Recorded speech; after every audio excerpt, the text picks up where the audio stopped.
Bonsoir à tous, chers auditeurs, chères auditrices, c'est Cyrus et on se retrouve pour le premier débrief de l'année 2024. Bonne année à tous, meilleurs vœux pour cette année 2024.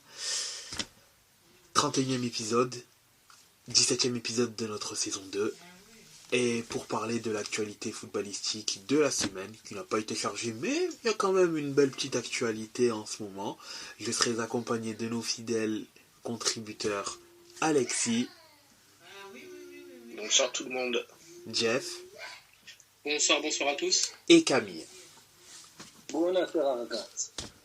Donc l'actualité de la semaine, c'est divers matchs de coupe, que ce soit en Angleterre, en Espagne, en France, une journée de Serie A, et également bientôt le début de la CAN qui commencera donc cette semaine, ce week-end. Et également les infos transferts puisqu'on est en période de mercato. Et on fera également un point puisqu'on est quasiment arrivé à mi-saison en termes de journée de championnat. Et on donnera nos petits pronos concernant l'issue de la saison 2023-2024. Donc en premier lieu, les matchs de coupe. Vous souhaitez partir en Espagne, en Angleterre ou en France? Ou en Italie. Ou en Italie, parce que c'est vrai, il y a eu. Et d'ailleurs en Italie, il va y avoir également les quarts de finale, si je ne me trompe pas, cette semaine. C'est ça. Exactement. C'est ça, demain. Demain, c'est ça, ça commence. Je sais que ça commence. Mais je crois que le Milan joue demain. Aujourd'hui, ça commence déjà aujourd'hui, avec Pio Bologna. Et demain, on a deux matchs. Le derby Rome. Pour la Lazio et la Rome, le Milan qui reçoit l'Atalanta, Ouais. Et jeudi on aura la Juve qui jouera Frosinone, les quarts de finale de Coppa Italia. Ouais, je me disais qu'il y avait cette semaine. Tu disais que Bologne joue T'es sûr que c'est Bologne qui joue cette semaine? C'est pas l'Inter de Milan? Bologne joue actuellement le quart de finale contre la Fiorentina. Ah, c'est pas l'Inter? C'est pas l'Inter, c'est Bologne? Ah, non. Ah, c'était C'est pour... Fiorentina Bologna actuellement, Coppa Italia de 2024. 16e minute 0-0. Ah, c'est peut-être pour ça que j'ai oublié de parler de l'Italie, peut-être. Je pensais que l'Inter était qualifié, c'est pour ça que instinctivement, c'est peut-être pour ça. Bon, c'est pas grave, ça arrive d'oublier. Vous êtes fait sortir par le Bologna au tour précédent. Ah, j'avais oublié cette information. Merci de me le rappeler, merci. C'est peut-être pour ça que tu avais blacklisté la Coppa Italia de ton esprit, mon cher Cyrus. Non, je serais pas quand même... Tu n'as vu aucun intérêt pour toi à le suivre, donc tu as fait c'est bon, maintenant j'arrête. Non, je suis pas de mauvaise foi à ce point-là quand même. Peut-être un peu, mais pas à ce point-là quand même. Non. Un intérêt de mauvaise foi, voyons, ça se saurait quand même. Ça n'existe pas. Oui, on parlera bien sûr, on parlera de l'Italie, dû notamment à la défaite de l'Inter qui ouvre globalement une partie de tableau pour deux équipes. Bon, on en parlera également tout à l'heure.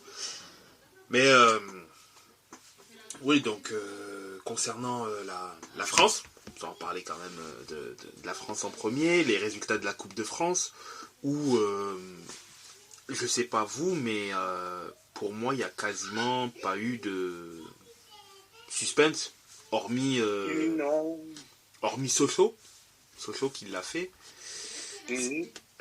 Globalement. Clermont qui s'est aussi imposé de façon propre face à Metz. Oui, aussi. Il faut le dire, j'étais au match, j'ai vu une belle première période du FC Metz. Mais comme d'hab, le FC Metz ne sait jouer que... J'ai l'impression que je suis abonné aux équipes qui ne jouent qu'une mi-temps sur deux, que ce soit Schalke, que ce soit la Juve, que ce soit Metz. Encore une fois, Metz a joué la première période et s'est complètement reposé en seconde période. On a encaissé le but de l'égalisation à la 48e pour s'effondrer après clairement au pénalty, pour dire qu'il y ait un pénalty sur 4 seulement. Donc voilà. Pas grand chose à dire sur ce match. Très bonne première période. Le problème, c'est qu'un match, ça dure 2 périodes. Et c'est ce que Metz n'arrive plus encore pas à comprendre. Peut-être qu'avec le retour de Mikotadze, les choses vont s'améliorer de ce côté. Oui, c'est sûrement que, surtout qu'il est assez revanchard du fait qu'à l'Ajax, il n'a pas spécialement beaucoup de temps de jeu et que l'Ajax, en plus, ne va pas très bien. Donc je pense qu'il est quand même revanchard et qu'il aura faim de but et faim de remontrer toutes les qualités qui ont fait qu'il a été transféré directement en Eurodivision. Clairement oui, parce qu'il n'a même pas eu, je crois, 400 minutes de temps de jeu depuis son départ. Et du coup, il a faim de ballon. Oui. Alors, il faudra évidemment pas compter que sur lui, bien sûr. Parce qu'il est un petit peu hors de forme quand même, qu'il n'a pas beaucoup joué. Mais c'est quand même la meilleure nouvelle du côté grenat. Évidemment. Et on lui souhaite... Cette saison, en tout et pour tout, il est à 599 minutes. Ah, c'est famélique, hein. C'est quoi l'équivalent de 6 matchs complets? Ouais, 9 x 6, 54. En comptant les matchs qu'il a fait avec le FCMS depuis le début de la saison. En comptant les 260 minutes qu'il a joué avec le FCMS depuis le début de la saison. Ah oui, alors là, là c'est... Effectivement, là c'est encore plus famélique. En effet, ouais. Voilà. Je pense qu'il aura à cœur de prouver. Après, est-ce qu'il y a une option d'achat parce que l'option d'achat est à 10 millions. Ah, 10 millions. Ah, déjà, c'est bien qu'il y ait une option d'achat, puisque certaines sources disaient qu'au début, non, c'était un prêt sec. Bon, s'il y a une option d'achat, ça serait peut-être pas mal. Pas mal pour Metz, du coup. L'option d'achat est à 10 millions, sachant qu'on a vendu 16 cet été. Ouais, c'est pas mal. C'est pas mal, en tout cas. Je pense qu'Alexis... assez content d'être passé, même si bon, ça s'est fait au forceps, mais bon, le tirage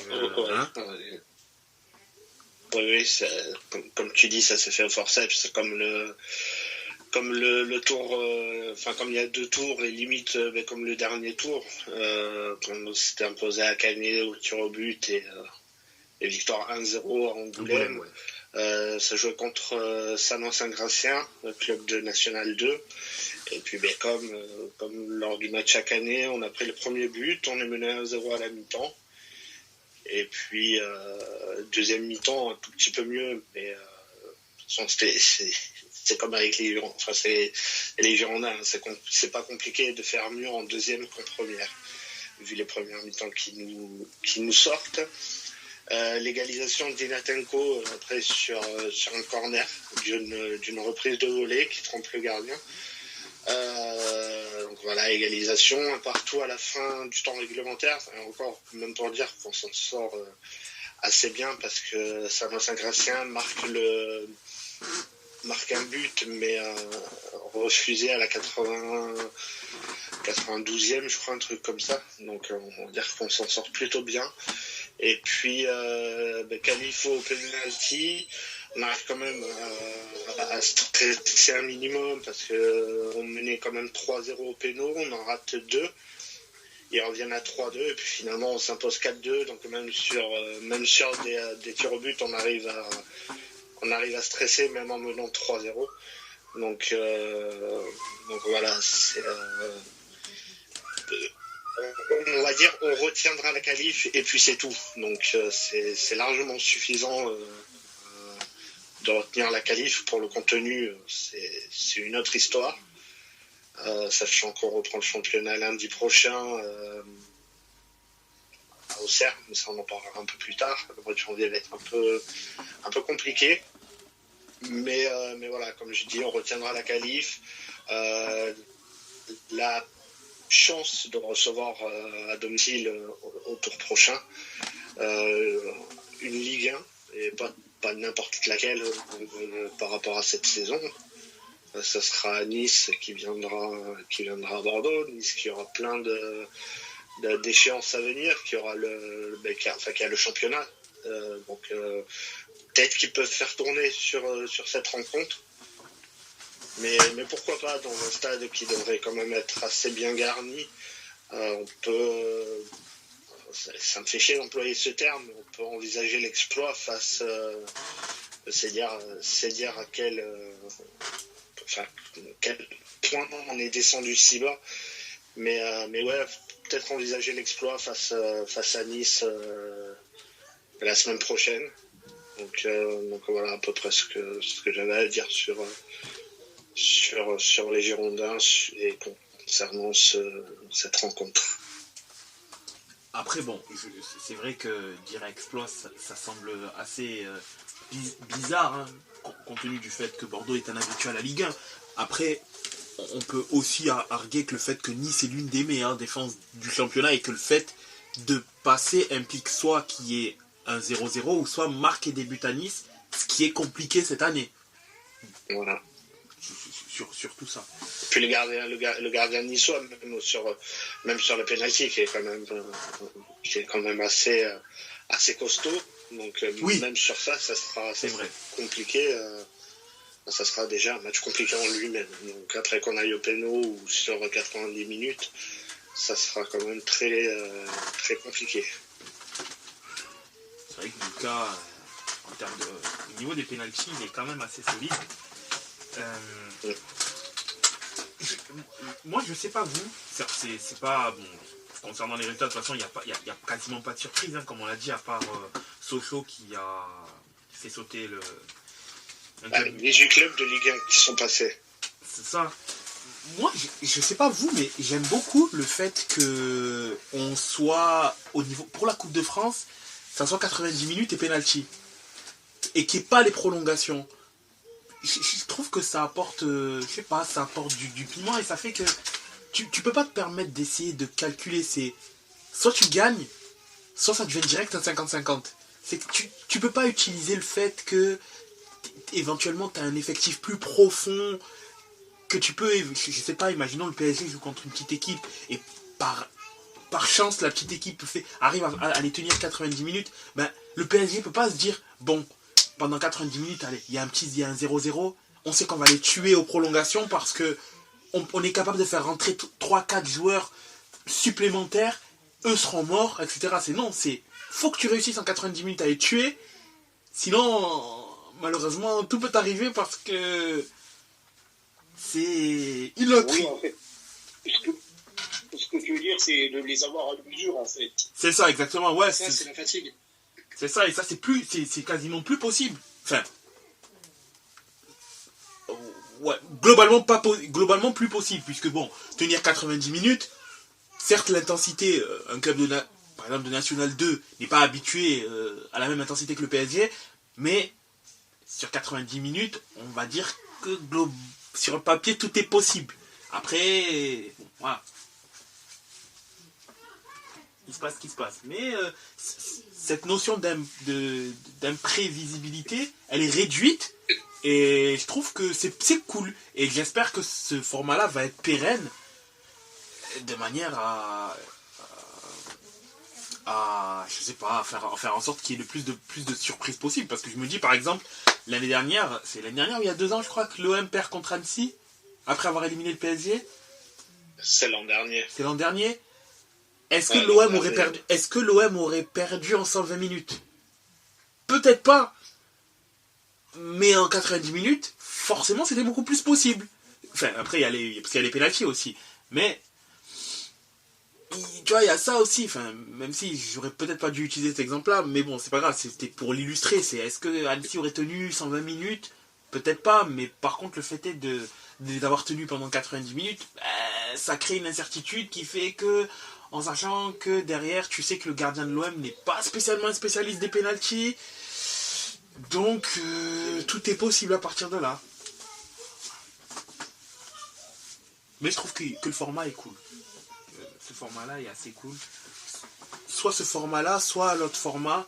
Je sais plus s'il est également présent en Italie, mais il avait été, il y a quelques années, je crois que c'était le but en or, je crois, qu'ils avaient remis un peu en place. Et je me rappelle que le Milan l'avait malheureusement subi, ou je ne sais pas si tu te rappelles, Jeff, le match de Coupe d'Italie, Inter contre le Milan AC, où c'est Eriksen qui va marquer le but, et derrière la fin de match. Non, je t'avoue que je me souviens pas. Ça m'a pas marqué malheureusement. Après, c'est Milan, c'est l'Inter et c'est Milan, donc c'est l'habitude. Mais ouais, moi je pense que soit un format 90 minutes penalty ou 90 minutes. Mais s'il y a prolongation, il y a but en or. Je pense que c'est ce qui pourrait apporter plus de punch aux matchs de coupe qui parfois peuvent être éventuellement boudés. Et peut-être c'est ça qui aurait pu sauver éventuellement la Coupe de la Ligue. Hein. Un format comme ça c'est vrai que le but en or, ça manque. Hein. Moi, personnellement, je trouve que c'est un truc qui a à mettre dans les hautes sphères, genre, à partir de, je sais pas, quart de finale, huitième de finale d'Euro, de Coupe du Monde, voire de Champions League, mais je pense que comme tu as si bien dit, Bruce, faire les 90 minutes et mettre les pénaltys derrière, ça suffit largement quand il s'agit de en deuxième de finale de Coupe de France, des trucs comme ça. Comme tu l'as dit, ça sert surtout à tirer après en longueur et à réussir à faire entrer les joueurs remplaçants des gros clubs. Donc pour moi, c'est pourquoi pas remettre un truc comme le but en or, mais pas pour les premiers tours en tout cas.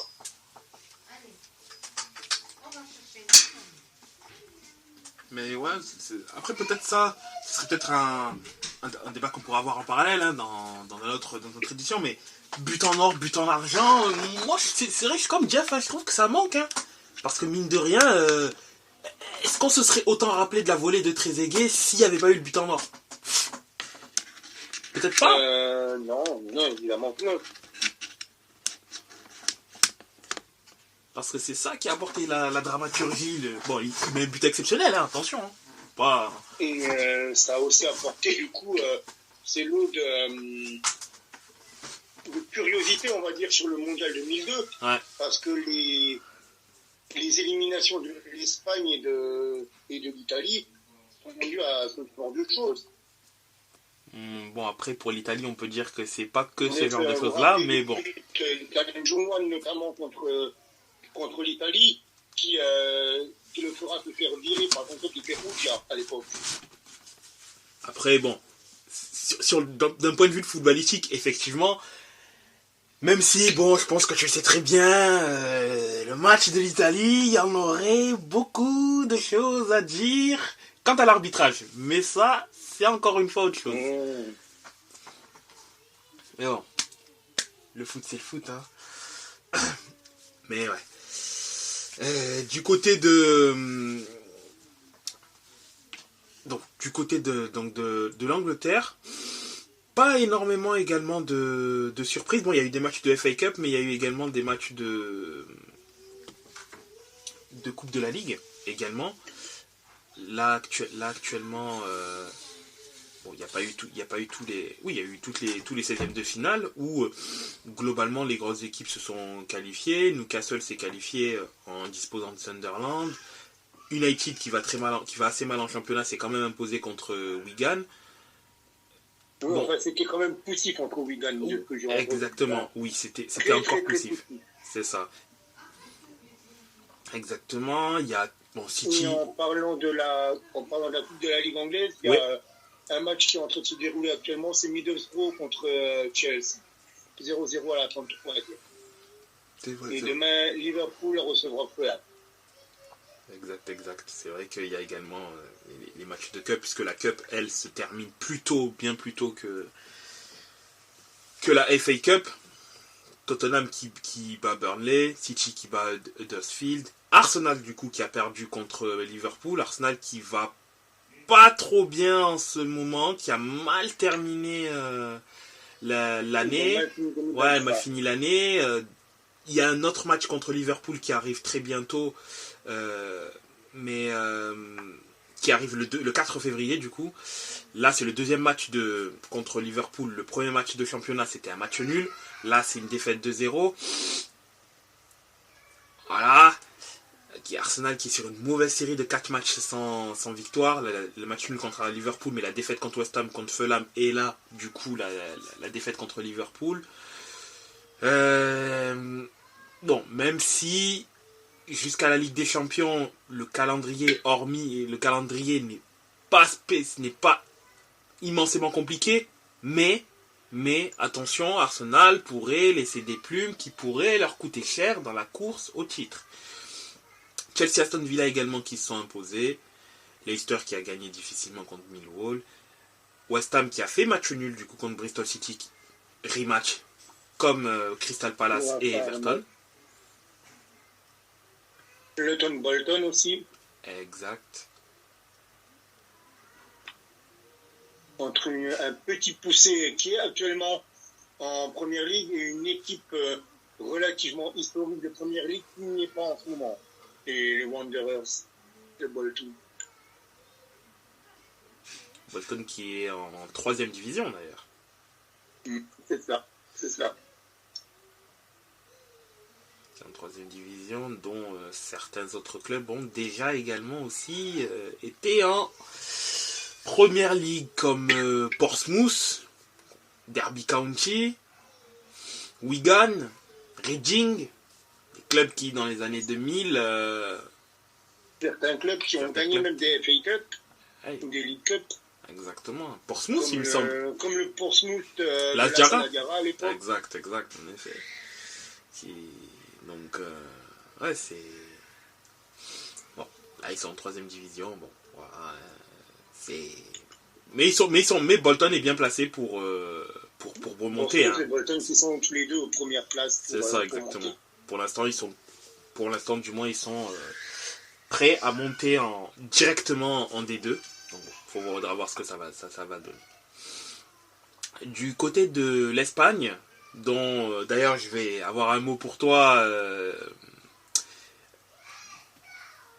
Camille, vu que oui.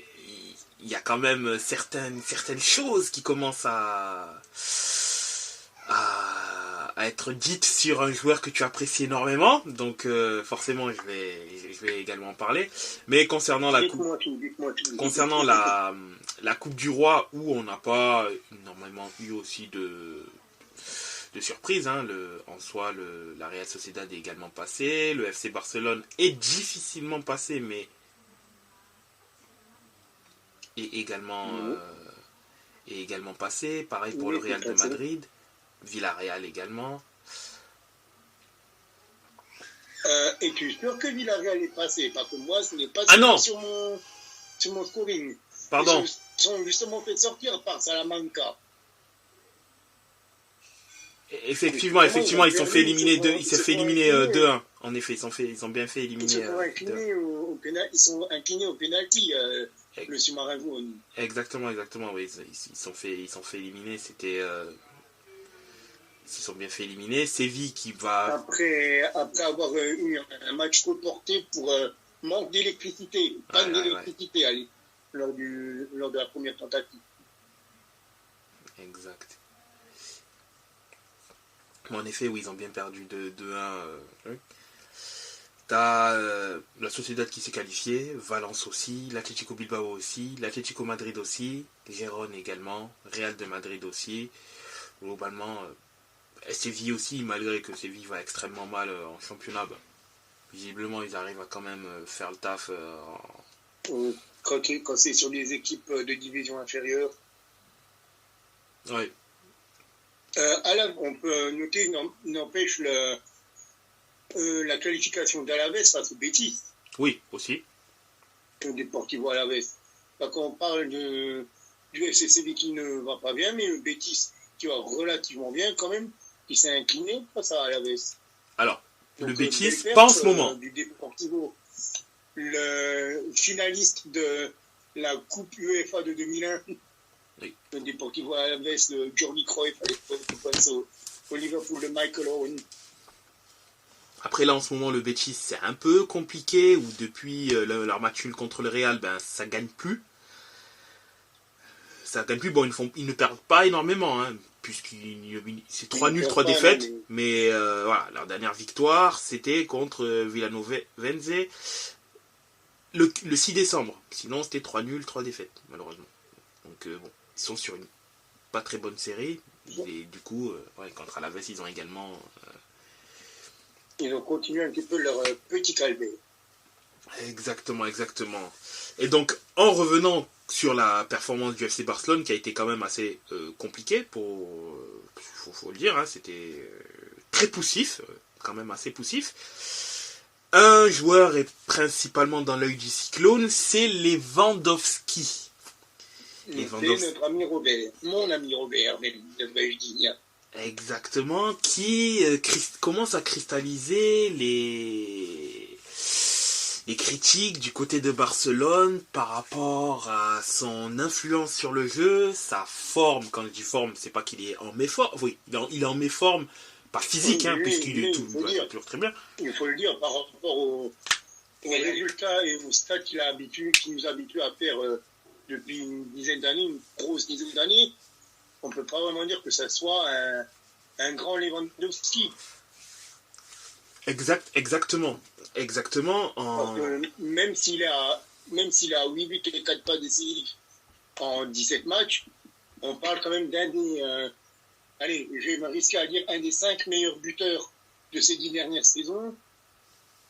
Et voir à des statistiques comme ça, c'est indigne de son rang et indigne de ce qui nous avait habitués au sein de la machine bavaroise. Et même au début de son aventure au Barcelone.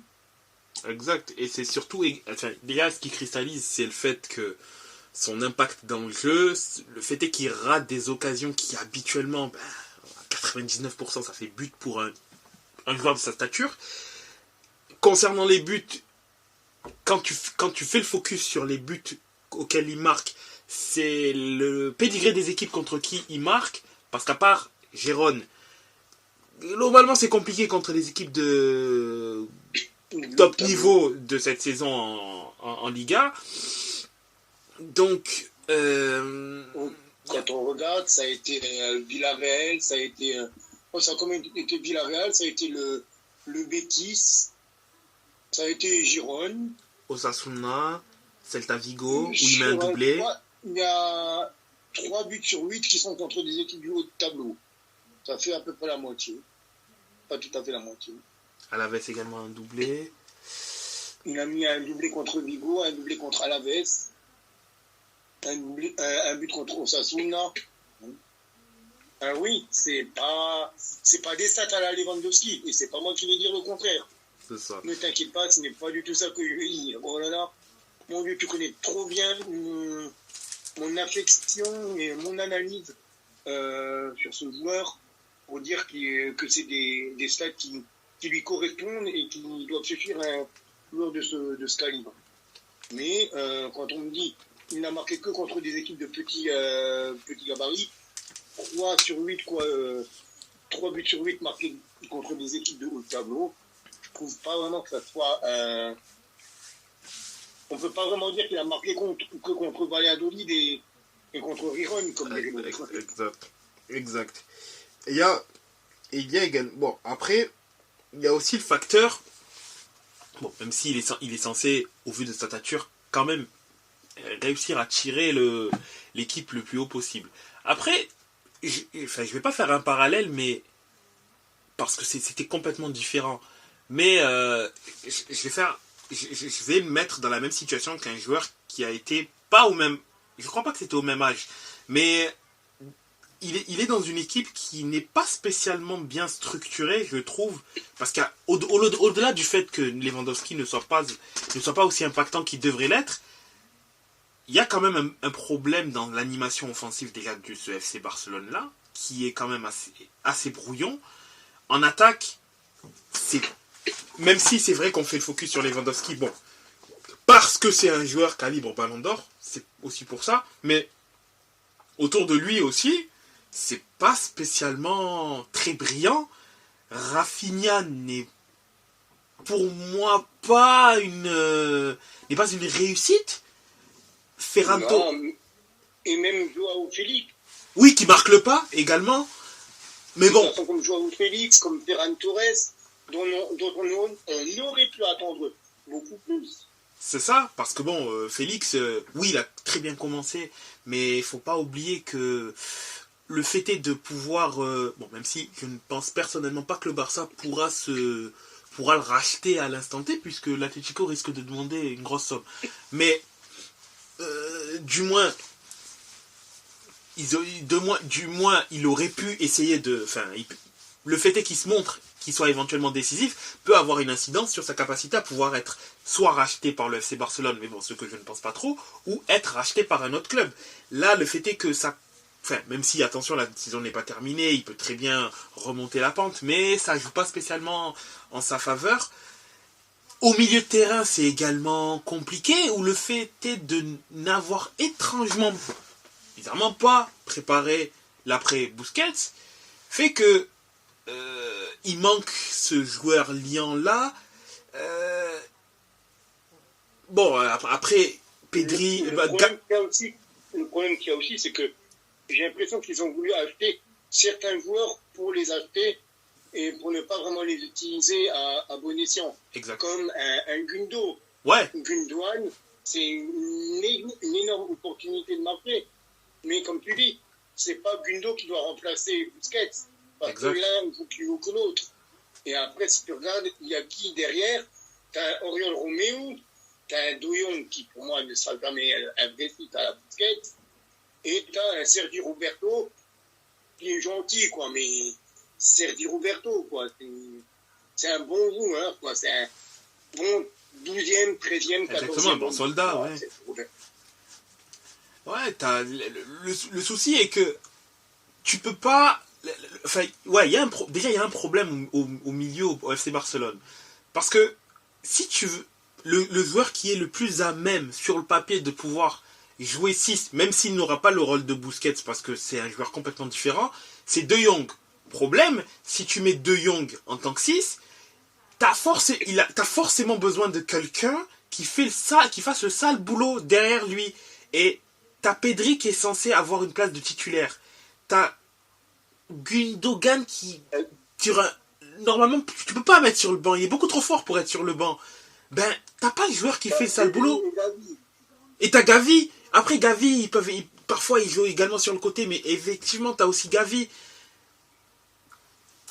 Aucun des deux joueurs, que ce soit Pedri ou Gavi, partant du principe où si Pedri et Gavi sont présents. Parce que bon, là, Gavi ne jouera plus la saison.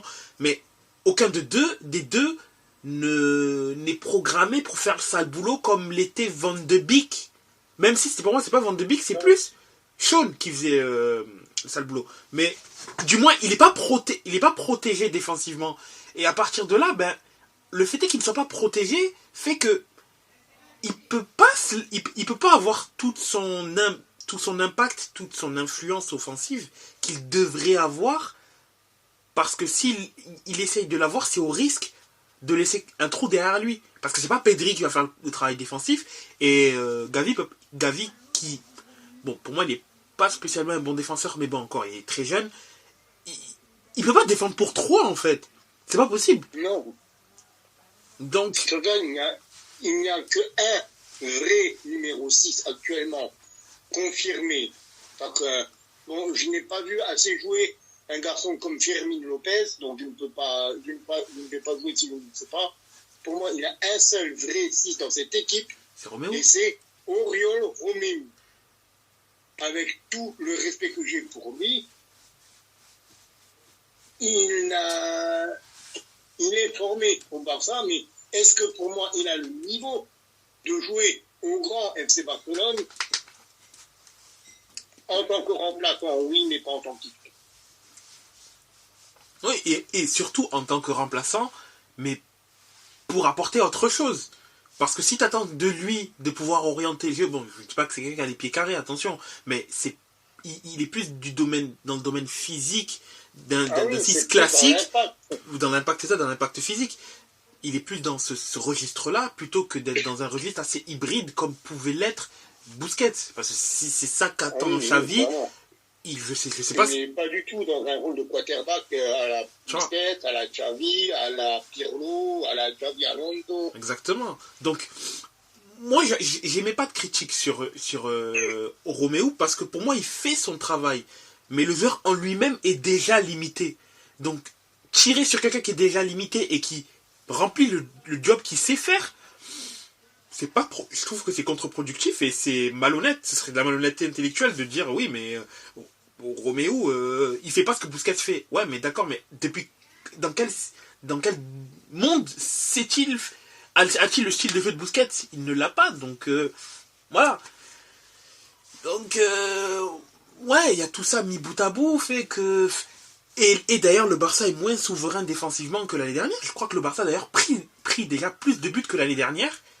D'ailleurs, sachant que l'année dernière, la défense était quand même un élément majeur chez Xavi. La défense était extrêmement solide. Là, cette année, c'est déjà beaucoup plus perméable. Je veux bien que les joueurs, parfois, mais après, le chef d'orchestre, c'est quand même Xavi. Et Xavi, depuis qu'il est là, on a du mal à voir son empreinte. Parce que je veux bien entendre que certains joueurs ne sont peut-être pas au niveau, etc. D'accord. Mais on doit ressentir quand même qu'il y a un peu de ton empreinte. On doit ressentir ce qu'éventuellement tu veux amener, où tu veux amener l'équipe, quel précepte tu veux mettre en route depuis qu'il est venu. Et ça, j'ai l'impression qu'on ne le voit pas. Je vois un Barça qui est brouillon, très brouillon. J'arrive pas à comprendre quel est le fond de jeu. J'arrive pas à le voir. Le système de jeu. Enfin, pas le système, mais le fond de jeu. C'est ça que je n'arrive pas pour l'instant à percevoir. C'est flou. Et tu parlais justement, de la défense. Moi, j'ai juste une stat là sous les yeux. C'est actuellement la défense du Real Madrid par rapport à la défense du FC Barcelone. Il y a 2 fois plus de buts encaissés par Barcelone par le Real. Alors qu'on parle d'un Real Madrid sans Militao, sans Courtois, sans Alaba également en défense centrale, Alaba, voilà. Il y a quasiment tous les titulaires qui sont blessés ou qui ont été blessés gravement à un moment ou à un autre depuis le début de la saison. Et Ferland Mendy, mais bon, est-ce qu'il compte parce qu'il est tout le temps blessé? Il ne compte lui vraiment, à mon avis, dans les top dans le top 4, on va dire, des défenseurs madrilènes. Mais on est quand même sur un Real Madrid qui n'a qu'encaissé 11 buts en 19 journées. Ouais, ça fait environ 0,5 buts par match. Exact. Je pense même Carvajal aussi a été blessé pendant quelques semaines aussi, si je ne me trompe pas. C'est très probable, c'est très probable.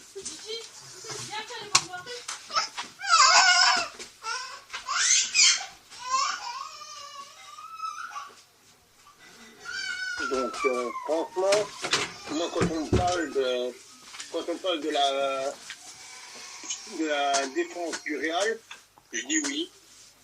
Mais avec Courtois, Militao, Alaba, Vasquez blessé, moi, je dis chapeau.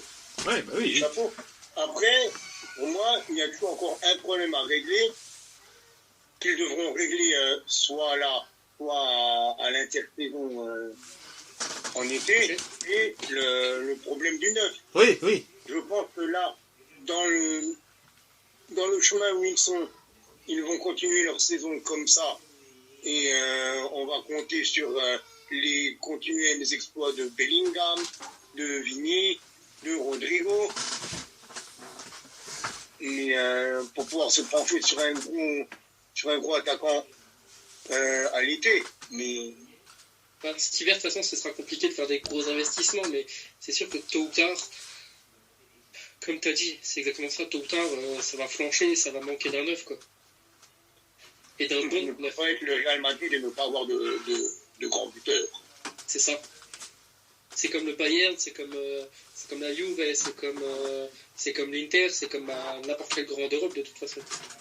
Mais la Juve, je vais en reparler après parce que je suis tombé sur une stat là tout à l'heure qui m'échauffe un petit peu les oreilles quand même. Une stat qui va t'empêcher de dormir. Ah non, ça va pas m'empêcher de dormir, pas plus que d'autres, mais je viens de remarquer un peu, j'ai fait, ah oui, quand même, on en est là. Mais je m'exprimerai là-dessus quand on parlera de la Serie A. De toute manière, on pourra bifurquer maintenant sur les matchs de coupe en Serie A, puisque bon, on a quand même parlé des autres championnats, mais il y a effectivement la Coupe d'Italie. Donc, hormis, en fait, il y en a eu 2 de surprises au final. L'Inter contre Bologne après prolongation, et surtout Naples qui se fait exploser par Frosinone. Sortir par Frosinone. 4-0, donc bon, net et sans bavure, hein. Mais sinon, tous les autres... Moi, j'ai envie de dire, il y a une autre surprise. Une Juventus qui a réussi à marquer beaucoup de buts. Aussi, moi, ça fait longtemps que je n'avais pas vu ça, hein, les mecs. Moi, vous le savez, je les suis, les matchs. Je les suis intensément. Je les suis régulièrement. Mais voir 6-1, moi, ça fait longtemps que je n'avais pas vu ça. Et surtout avec les 2 buts à la fin, le festival de Yildiz et la frappe de Timothy Weah et Paul Camadon, je regarde et je dis, mais oui, mais c'est ça qu'on veut voir. Mais c'est ça qu'on veut voir toutes les semaines du côté de la Juventus. C'est ça qu'on veut voir à l'Allianz Stadium. C'est pour ça qu'on est bien connu, Eric. C'est pour ça qu'on est de la Juventus. Pas pour faire des trucs là comme ce qu'on a eu encore là, dimanche. Et contre la même équipe en plus. Ouais, c'est vrai en plus. C'est ça qui est fou. 2 matchs, 2 ambiances et...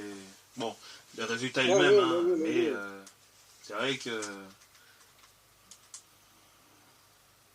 Alors, faudra refaire ce même genre de performance comme on a fait en Coupe d'Italie contre le Frosinone, mais après-demain. Jeudi soir. C'est à domicile, il me semble. C'est à domicile, ça se joue à l'Allianz Stadium. Ouais, c'est pas impossible du tout, hein, enfin, du moins que la Juve fasse le job. De toute façon, il faut s'imposer. La question ne se pose pas, il faut s'imposer. Quand on gagne 6-1 ou 1-0, le but du jeu, c'est de gagner, c'est d'aller au bout. Je pense que c'est l'objectif principal avec la qualification en Ligue des Champions, c'est de décrocher un titre. Et ce titre, pour l'instant, il peut s'appeler la Coppa Italia. Il peut s'appeler aussi le Scudetto, mais il faut savoir que le chemin est moins loin. Ouais. Le chemin est moins long, pardon, pour la Coppa Italia. Pour Coppa Italia, il reste l'écart, il reste les demi, il reste la finale. Ouais, bon, moi je pense sincèrement que la Juve risque d'aller très... Enfin, autant de Scudetto, bon, vous y êtes pas loin dans tous les cas, hein. De toute manière, on fera après quand on parlera de la Serie A. Mais c'est vrai qu'à partir du moment où l'Inter est sorti, puisque oui, comme tu l'as dit, et de manière, il n'y a pas besoin de le confirmer, l'Inter a perdu 2-1 contre Bologne. À partir du moment où l'Inter se fait éliminer, ça ouvre forcément une... c'est au niveau du... Ça libère une place. Oui, c'est ça, ça libère. En soi, ça libère une place. Ça libère une place de favori. Exactement. Et après, évidemment, faut pas oublier le Milan, hein, faut pas oublier bien sûr. Faut pas sous-estimer les équipes qui sont encore là. La Fio, le Bologne, tout joue bien. Ben, la Viola qui est, il me semble, finaliste de la Coupe d'Italie l'année dernière. Voilà. Contre l'Inter, mais je veux dire, par rapport au Milan AC, par rapport au Milan AC, ça ouvre quand même beaucoup plus les perspectives d'une finale déjà, parce que, mine de rien, sans être dans l'arrogance ou quoi que ce soit, l'Inter c'est un peu la bête noire du Milan AC ces dernières années, et te dire qu'éventuellement là, pour le coup, ben, t'as plus l'Inter dans un éventuel demi-finale, bah, ça t'ouvre automatiquement les portes d'une finale. Là où la Juve, elle devra, si elle passe bien sûr, elle devra forcément batailler contre Rome, quoi. Bien, c'est ce qui sera une demi-finale plus engagée, du moins que le Milan, si le Milan passe déjà. Bah, c'est simple, hein, Cyrus. Inzaghi, il a compris, il a juste à dire qu'il va mettre son 3-5-2. Pioli, il va être tout tremblotant, il ne saura pas quoi faire. Il sera sans solution face à un 3-5-2. Il n'arrivera pas à adapter, il va faire un 4-2-3-1 ou un 4-3-3.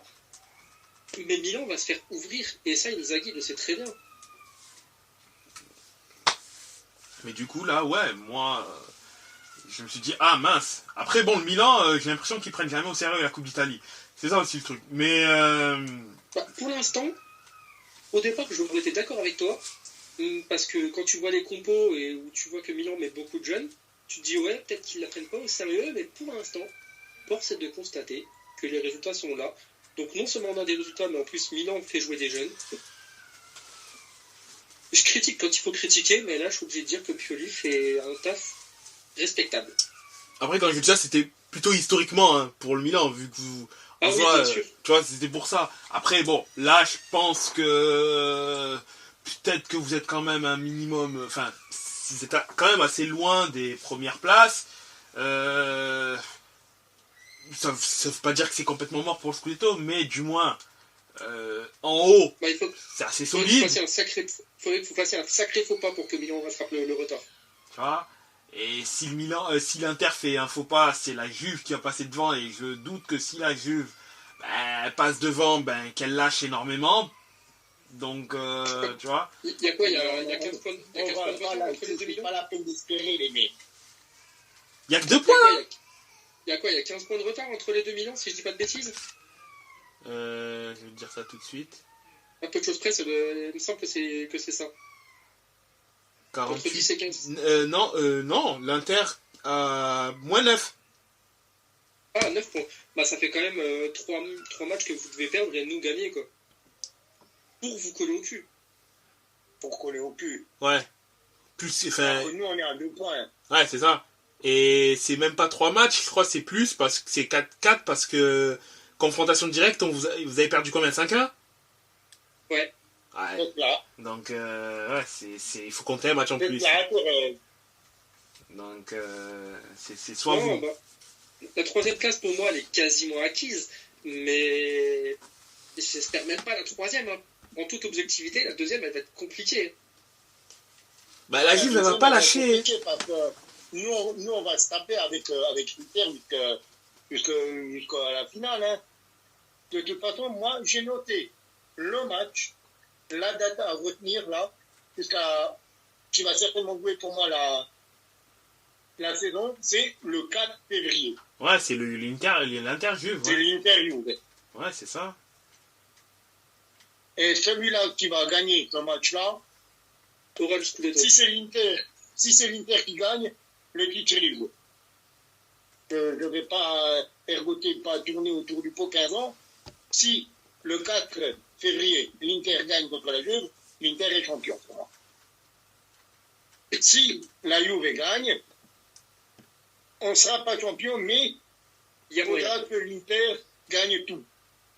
Parce que si on repasse devant, je ne vois pas cette Juve-là se dire, bon, maintenant on est repassé devant, maintenant on va faire des cochonneries, quoi. Alors, cette Juve, d'accord, mais Allegri, qu'est-ce qu'il va en dire, Allegri?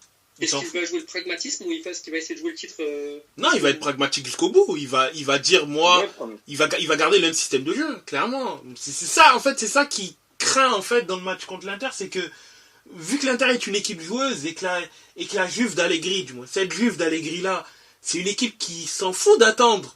Enfin, de passer, s'il faut patienter 80 minutes et avoir une demi-occasion et marquer, tu vois, et lui, il va le faire. Et tu vois, et l'Inter cherche à mettre KO le plus vite possible pour pouvoir après se reposer tranquillement et faire ce qu'il veut. Et le problème, c'est que ça, c'est un match-up assez favorable à Allegri. Donc, qui va attendre patiemment les attaques de l'Inter. Parce que de toute façon, le match aller, ça a été ça. Hein. Il n'y a pas eu spécialement énormément d'occasions. La Juve a eu, dans l'une de ses premières véritables occasions, boum, elle a marqué. Et après, l'Inter a répondu rapidement. Mais après, tu vois, la Juve va pas chercher à marquer ce deuxième but-là. Elle s'est contentée de... voilà, il y a des petites occasions, comme ça, on essaie de développer du jeu, mais sans plus, tu vois. D'où le fait que la deuxième mi-temps a été insipide comme pas possible, a été dégueulasse à voir jouer, mais... Ah oui. Mais du coup... Et de toute façon, quand tu regardes, quand tu sais que notre meilleur buteur n'est même pas dans les 6 meilleurs buteurs de Serie A, alors qu'on a un mec de Frosinone, un mec de Genoa, on a Berardi, et après on a des garçons qui sont un peu plus établis comme Lukaku, comme Lautaro ou comme Giroud. Ouais. Et le problème, voilà, maintenant je peux rebondir dessus, c'est que le mec de Frosinone, c'est Soulé, avec 8 buts. Soulé, il appartient à qui? Il appartient à la Juve. Et Soulé, ce fils de flûte, il a un but de plus que Dusan Vlahovic, qui est notre meilleur buteur depuis le début de la saison. Et qui devrait en avoir beaucoup plus. Voilà. Donc au bout d'un moment, le mec de la Juve qui a le plus marqué, c'est un qui ne joue pas à la Juve actuellement, pour Camadon.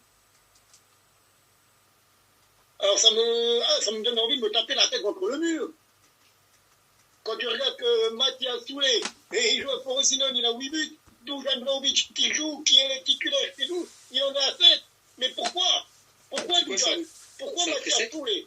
C'est un pré-sec? C'est un pré-sec? Oui, oui. Ouais, pré-sec. Il n'était pas voué à être transféré là-bas. Mais non. Après ça, tu vois, pour moi, c'est que c'est Allegri qui fait, c'est le système d'Allegri qui ne met pas spécialement en valeur ses joueurs offensifs. Tu vois, il y a Dusan en effet. Si Dusan, il est buteur, il est neuf. Tu veux faire quoi?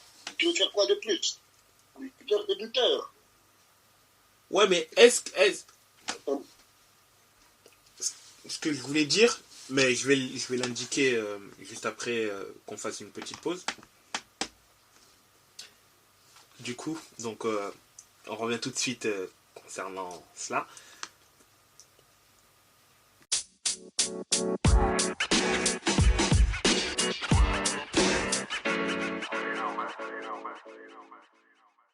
Yo les gars, si vous souhaitez avoir des maillots de qualité livrés rapidement à prix compétitif, n'hésitez pas, foncez chez notre partenaire maxikit.com.